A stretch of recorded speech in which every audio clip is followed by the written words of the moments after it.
You bring the beer, I'll bring the bud. We'll both bring the bullshit. We might get too high, might get too drunk, but we'll both bring the bullshit. Beer, balls, bullshit. Gonna listen to us talk shit. Beers, balls, bullshit. You're gonna listen to us talk shit. Yep.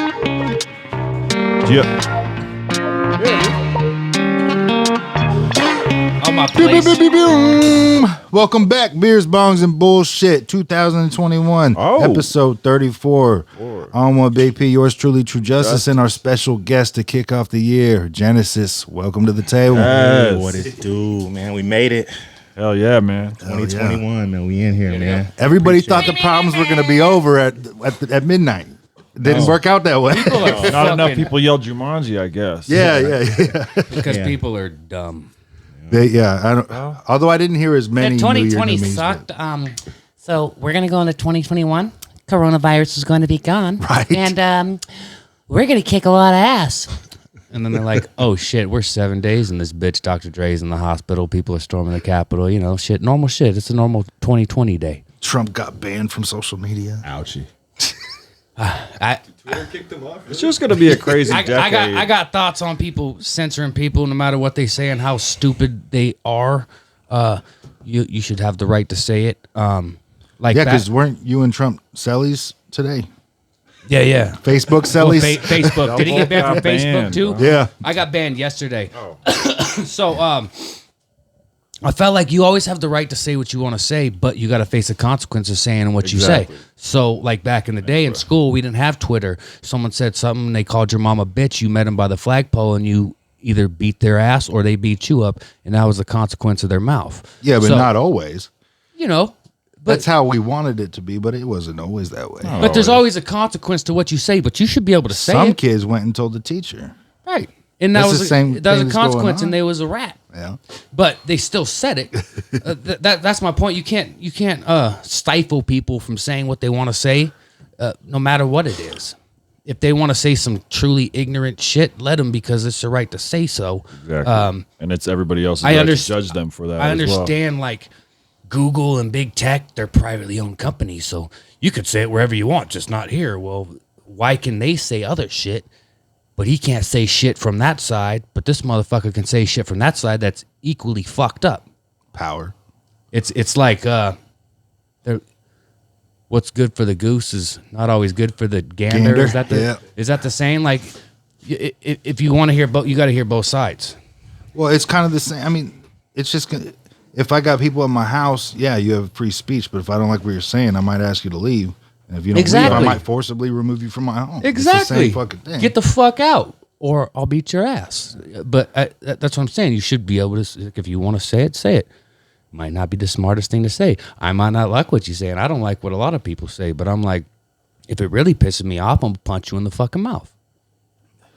So is that? But I don't Big think Tech's Zuckerberg way? can punch That's anybody. Big Tech's way of punching you in the mouth, cutting your fucking your access. off. What I don't agree with is them picking and choosing who gets to say what.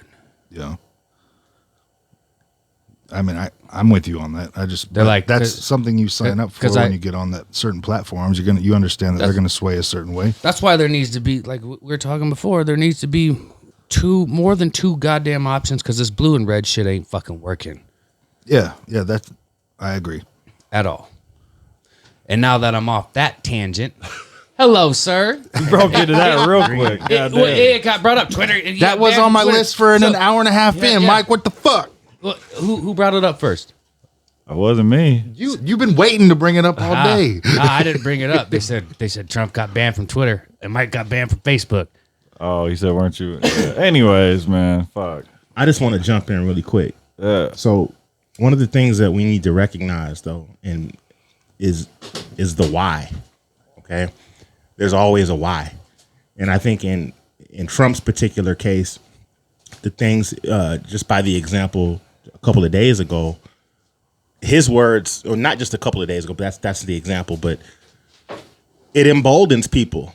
You know, if you can say whatever, and your audience will feed into it to the point to where they're being let in or grouping up in the Capitol and people are getting hurt, that's the problem. So we need boundaries, you know, like there needs to be boundaries. It can't just be and that's the answer. How do we establish the boundaries, you know? And so for now, I think that since we can't figure that out, and since there's other things like the coronavirus, other things that are priority, that they're shutting things down because people have there's power in the word, you know? So if you can say whatever and it can get people to turn up, people are looking at shutting it down, you know? And if you're lying and it's proven, you know, if 90% of what you say is false or just not really inaccurate or inaccurate, then that's the why behind this stuff. It's not about just necessarily taking away freedom. It's about trying to establish a boundary and keep from emboldening people to act crazy, you know. Hey, though, on the same token, you were alive for it. I was alive for it. Pete, I don't remember. I know y'all were alive, but if y'all don't recall, when they were trying to tell rappers and send rappers to jail for saying what they were saying, and they had the freedom of speech to say whatever the fuck they wanted to say, and they're like, they say bitch, hoe, and they can't say this, they can't say that. Fuck you, I can say whatever the fuck I want to say. So they were smashing tapes, and they're like, Snoop Dogg's like, you already bought the fucking tape. Yeah. I already made the money. They wanted to get what was the Tipper Gore? Was it Tipper Gore? Yeah. Fuck you, Tipper Gore. So they wanted to end NWA because they thought what they were saying was so radical, which at the time it fucking was. Like, but who gives a fuck? That shit empowered people. Dolores Tucker used a motherfucker. So you just used my example right there. You said it just empowered people. So that's the thing. Empowered, emboldened, all synonymous. So that's what I'm not with censorship. Okay, so I'm just talking. I'm just being honest and real about the why. You know, we have to take a look at it, and establishing boundaries is paramount. You just can't do what the fuck you want to do and say what the fuck you want to say in every single concept without severe consequences and stuff. And we have to figure out what that is. The fact that we can even do this podcast, the fact that we can even go live and get our thoughts and feelings and stuff out there and embolden people or get them to understand or get them to hate us because of these different things, we still haven't figured out the boundaries. And I think that that's what they're trying to do. And it's a challenge, man. It's a challenge when anybody can really get up and say what the hell they want to say. They just don't really know what to do. But I'm not with censorship. Don't get me wrong. But Spotify tried putting boundaries on podcasts, tried to edit them, tell them what they can and can't say. And I don't know. I'm just not with that. There are boundaries. That's what I said. There's a cause and effect. Like if you say some certain shit, like before there was the internet, if you said some this certain platform shit, is so new. yeah. If you called me on the telephone and said your mom's a bitch, I'm gonna be like, where the fuck are you at? Absolutely, 100%. So I know there's consequences, and I don't agree with like half the shit any of these motherfuckers say, but they can say it. Yeah, it's interesting. You know, obviously I'm on Facebook. I promote on there. I'm not. I do the doses on there, and a lot of people that I saw on Facebook, you know, that I poly with, you know, professional people, all different kinds of people, they were going over to Parler, which I haven't been to Parler yet, but Big P talked about that. But I noticed today, you know, people are talking about how a lot of how the situation at Parler, people weren't able to access. Parler was down today, and different things like that. I don't know why, but I would say that what's baked into the pie is just really trying to establish boundaries. People just trying to figure it out on the fly because of what happened the other day. I mean, he called for that, and then Giuliani was like trial by combat and stuff. I mean, that is why. I mean, these people should be responsible enough and understand. I mean, they've been in the game. These guys are old dudes. You know, they should know what's inflammatory and what isn't, but they really don't give a shit. And that's why they said what they said. They don't care. It's crazy. Well, where did he say storm the Capitol and fuck shit up? Well, he said, I think Trump said something. I can't quote him exactly, but he said something to the effect of when you come, like, be aggressive. It was some word synonymous, like turn up. He was telling them to turn up when they show up. Oh, he was saying fight hard. But he would. There was something else he said too. I can't. I don't know what it is. I remember. And if we could go look at the tweets right now, we could say that, but they're gone. Yeah. But Giuliani did say trial by combat, which was a little fishy. I'm like, what the fuck? That can only mean one thing. Combat to me means hurting somebody physically. Yes. Yeah. What the fuck? So Giuliani should have shut the fuck up. But the Parler thing, it got removed from the Google apps, and I read some like transcripts that people, because Twitter, I've been entertained by Twitter lately because that's all I got right now. And they've been posting screenshots from like Parler, and there's people on there threatening to murder officials and shit, murder police. I mean, people have been talking about kill police for months and months and months, but you can't say that kind of shit. But what about your censorship argument then? You just contradicted your whole But you can't statement. you can't threaten to murder somebody. That's free speech, bro. You can't. Is it? Is it? Now you're being the dictator of what's okay to If say it's or a not. threat, I don't think it's. It's not free speech. A anymore. threat is Whatever not comes free out of your speech. mouth is free speech. You're limiting it, and you're putting a cap on it, and that's what these platforms and groups are doing. You're just putting it to your own agenda.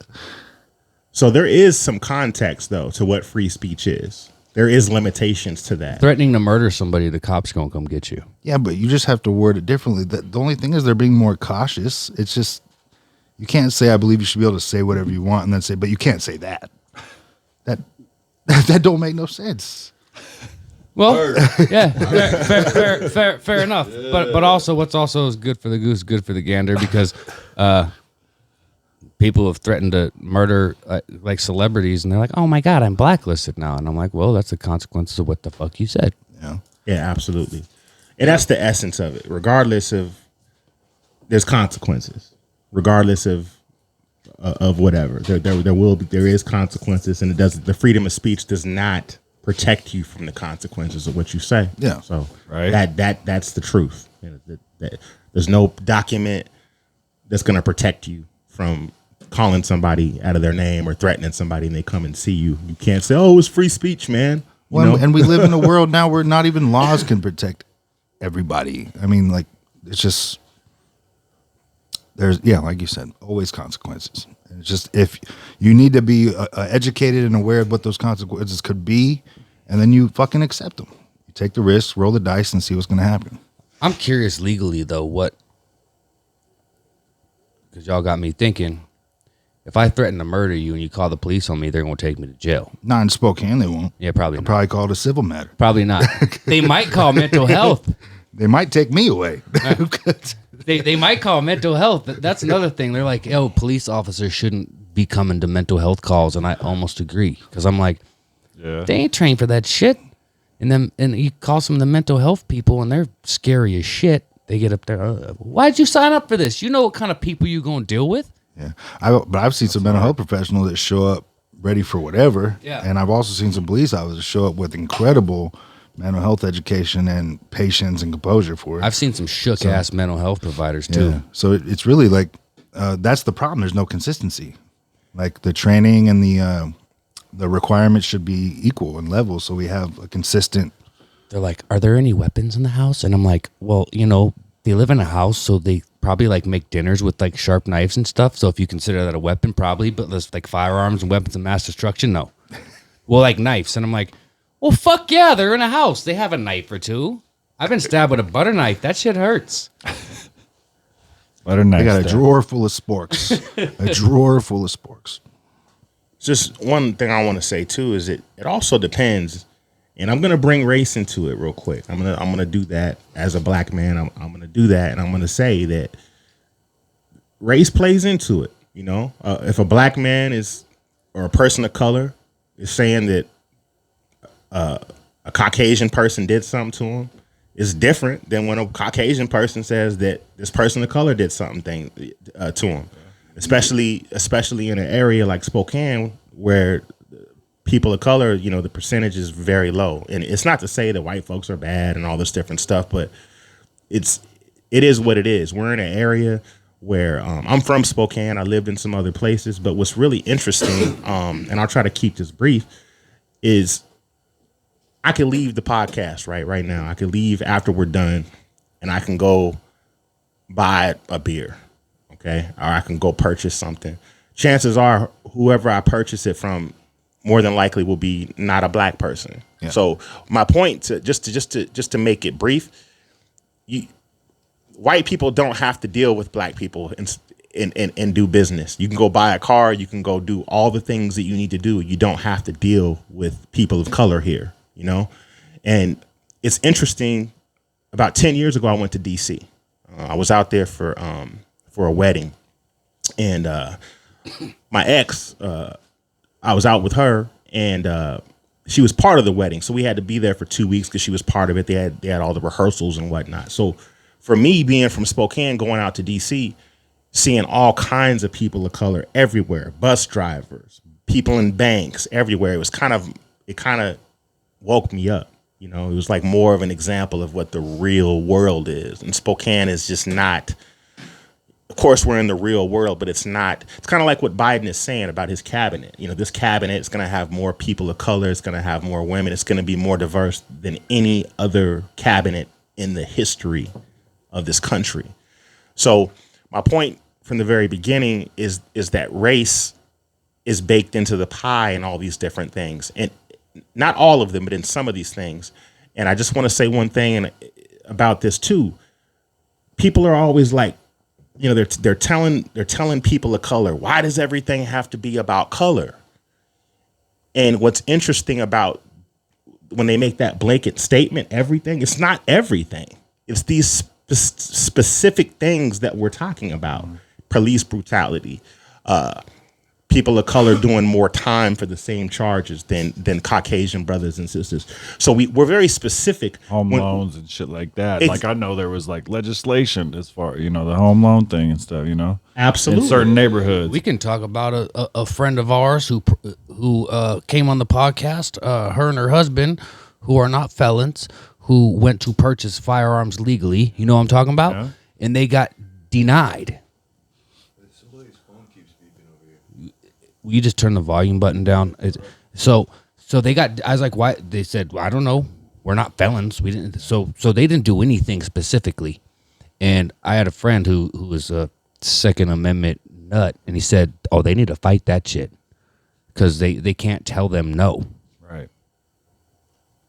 100%. So there are changes. Things are getting better. But we're just not there yet. We haven't arrived there yet. We haven't arrived there because a lot of people just aren't listening.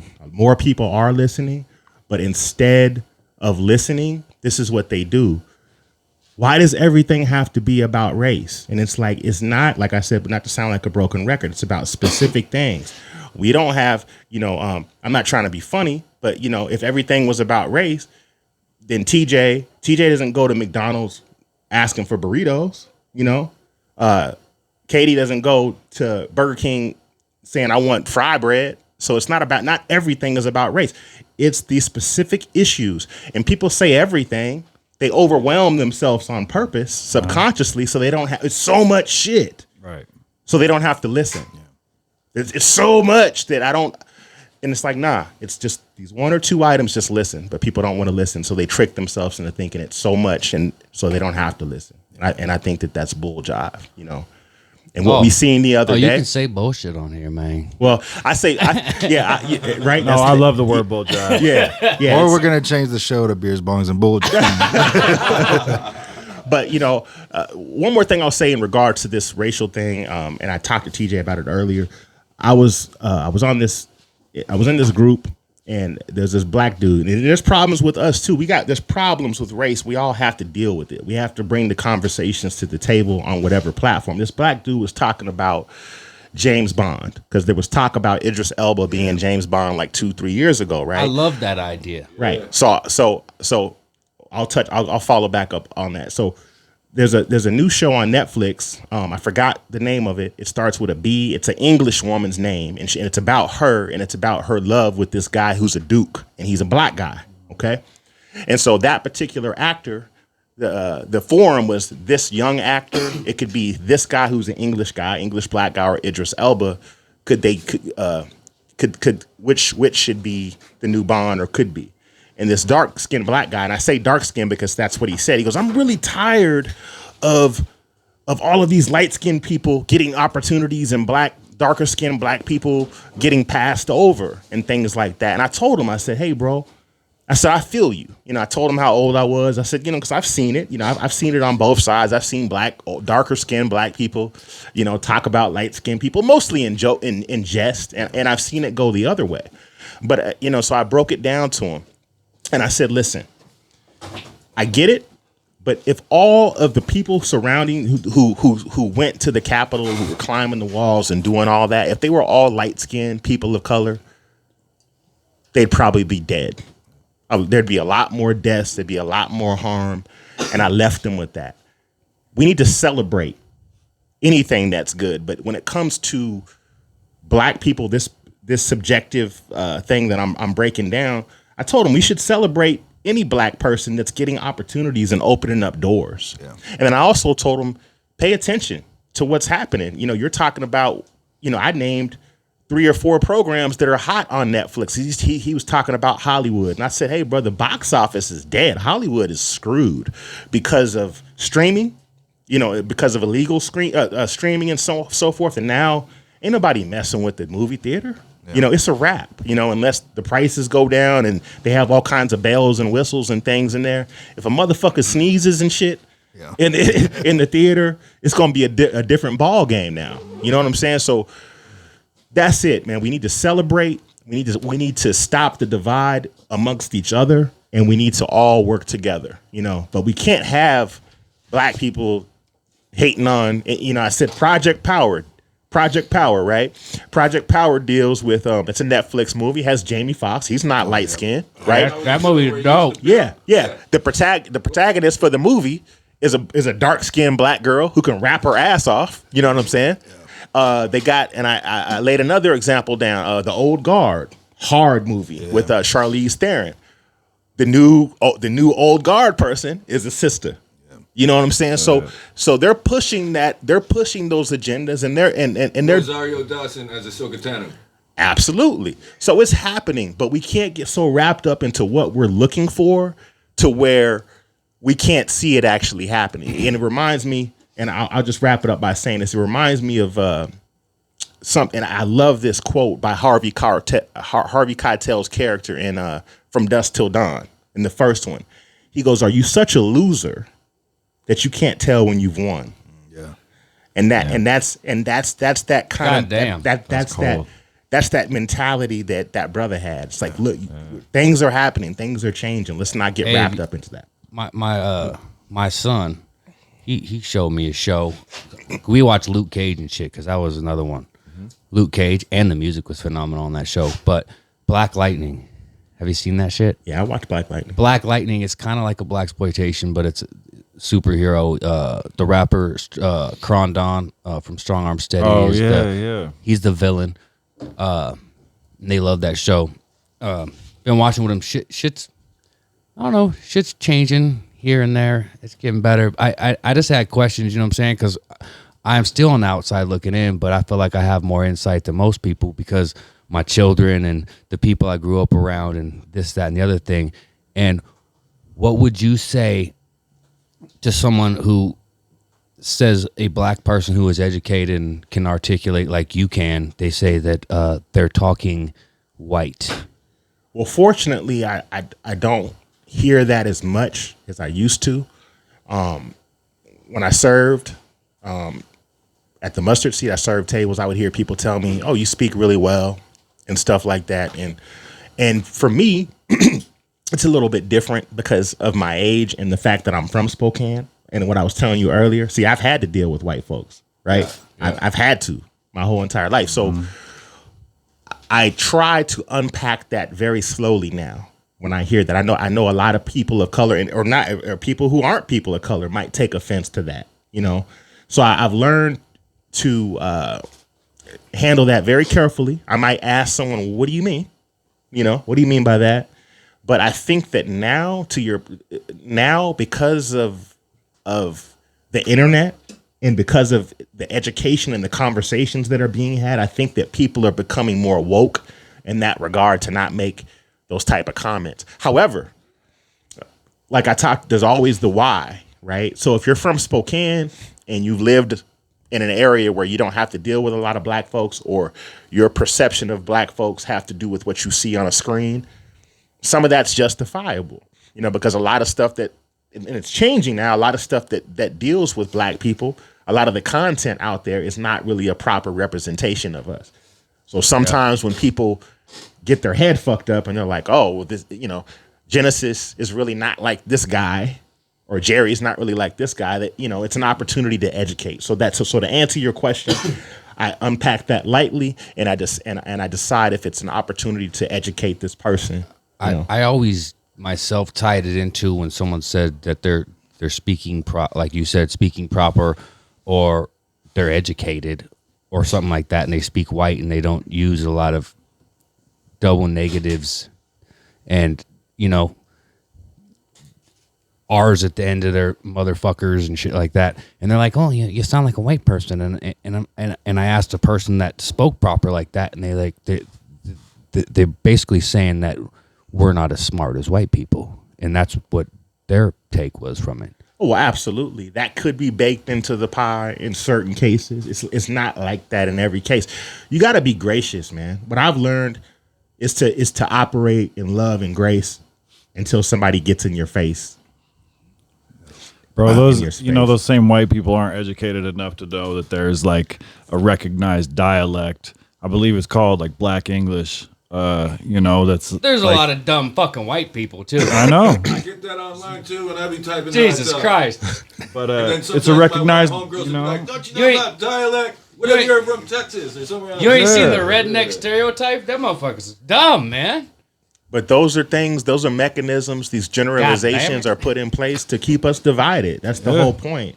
Divide and conquer is a tool that will always be used. Yeah. And it's created naturally. You know, that's why we have different brands and different teams. I mean, there's divide on purpose, you know, and it's just the way it is. And it's up to us to be responsible enough to operate properly within that divide. You know what I'm saying? So. You know, I love that you talked about is getting better, because I think people need to hear that more, that things are getting better. And we talked about it on an episode before about like why are so many people opposed to that growth, and we kind of all settled on fear. This certain group of people, it seems like still a large amount of people are scared to lose that control, scared of the change, and that's what they're against. And it's unfortunate that they can't see it, that it's actually just getting better. More people are being taken care of or recognized or acknowledged or just being seen. My kids, like, you know, they're watching this shit, you know, and they're like, and I clown my son's generation a lot. He's 13, almost 14 now, and I clown him just for being soft and different. But I'm like, you know, the way they think and the way they treat each other, I'm like, bro, y'all are you're going to take this place to a whole new level, the way you guys are so kind and accepting to each other. He did think vitamin C would make him see better. Yeah. I think about that generation, man, and like you see them, you know, I love the social media videos of like, you know, they're like 13 or 14 years old, and they're like classmates pooling together to buy their classmate a new outfit, or, you know, a bunch of clothes and stuff like that. Like, that's unheard of. I love seeing that shit, but I fucking hate that they filmed it. Yeah, I don't care, bro. It's happening. Well, like, one thing is filming the process. The filming the process is one thing, as opposed to putting the camera in the people's faces that are struggling. That's not like the kids. Like, hey, homeless guy, I bought you some Jordans. That's different.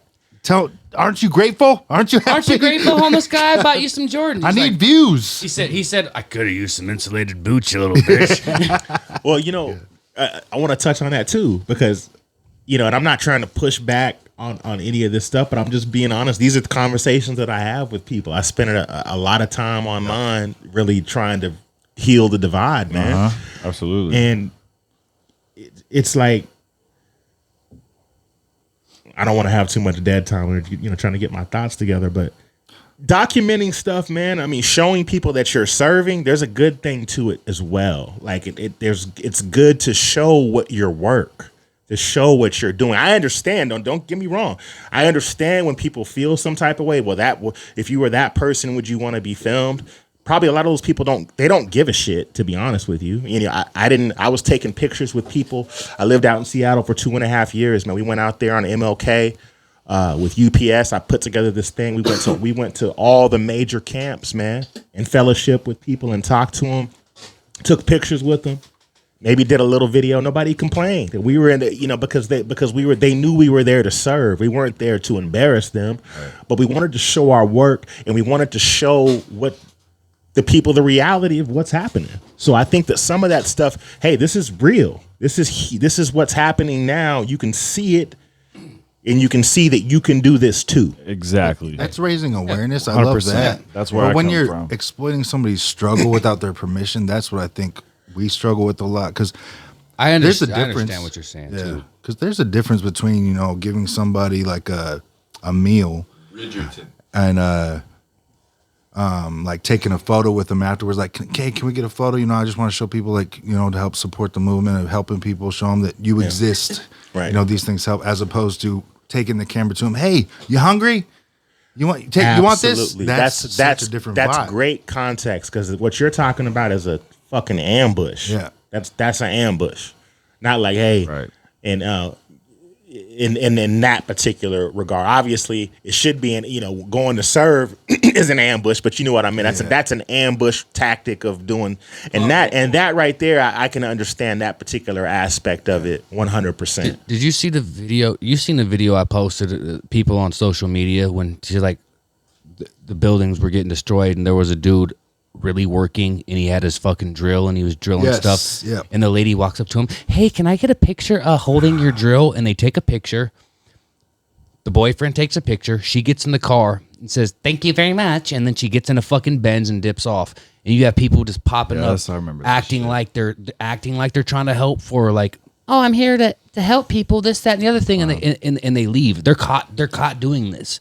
And I'm like, what? That's why it's intention with me. What's your intention? But we are making the negative assumption that she was making that pose to make it seem like she was helping, as opposed to, I put a picture of me on Facebook holding my cousin's jackhammer, and I really wasn't doing anything with it, and I wasn't trying to make it look like I was working somewhere, right? I just was being a goofball. She could have been doing that for the gram likes, just like, look at how cute I am with the drill, as opposed to saying, like, I was helping all day at the shelter. The world will You never watched the whole know. video though, yeah? Yeah, We'll never yeah. know. Okay. So we have to take that, I guess, case by case, and then we have to be careful too on one, because, like I said, and I'm not trying to push back on you, but it's just like that. It's that's censorship too. Like, people have the right to do this, and if I think that, let me just say this, so I don't go on a tangent. I think that most people who are going out to serve people and they're filming this shit, their intentions are good. Yeah. I think we can agree on that.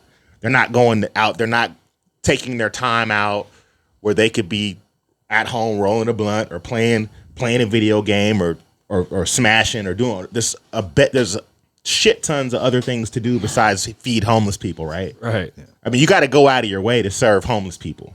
Yeah. It's not something that people are lining up to do. So that's why I'm focused more on the need and the fact that these people got up and did something.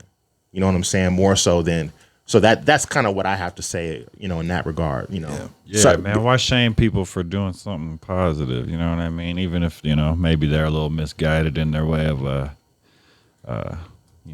putting it out there. Yeah. Yeah, and like that's kind of affiliated with negative assumption. I know I personally have issues sometimes because just specifically to the homeless aspect, because when I talk to fully. people on the streets that I'm working with, and they're like, yeah, like, this fool shoved this sandwich in my face, but I have to be happy, right? I can't be like asshole, or if I am, I look like a dick or unappreciative. But really, Right. I'm allergic to this. Just because I'm homeless doesn't mean I'm having, steel stomach that can handle whatever the fuck you shove in my face. Oh. And it doesn't mean that I want to Yo. carry around this backpack full of shit when I have my camp already, but I have to take it because you shoved it in my face with a camera. Fuck. 100%. And I'm glad that you laid out that example, that because that way I know what to look for, and I can understand that, because that shit happens. It's not like it doesn't happen. People do it to show out. Yeah. People do it to for not for the wrong reasons. Yeah. You know what I mean? That's understood. But again, I think that most people who are serving people, their intentions are good. Yeah. And even when intentions are good, sometimes it goes bad. Right. Something I heard in my youth. Hell is full of people with good intentions. I've heard that before Yeah. as well. But like, hey man, just like the viewers also, as long as they know that there's two sides to every story as well, so you can't just believe the first thing take everything for face value all the time. Yes. I want to say this, man. I'm really happy to be here with you. Likewise, man. And I haven't met TJ before, so I'm very happy. I'm happy that Katie Kane is here. I'm Absolutely. just blessed. And I'm happy that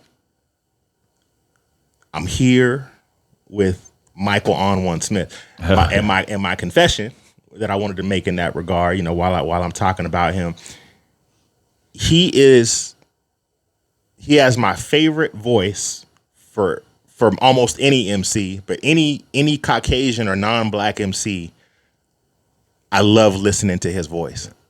I love it.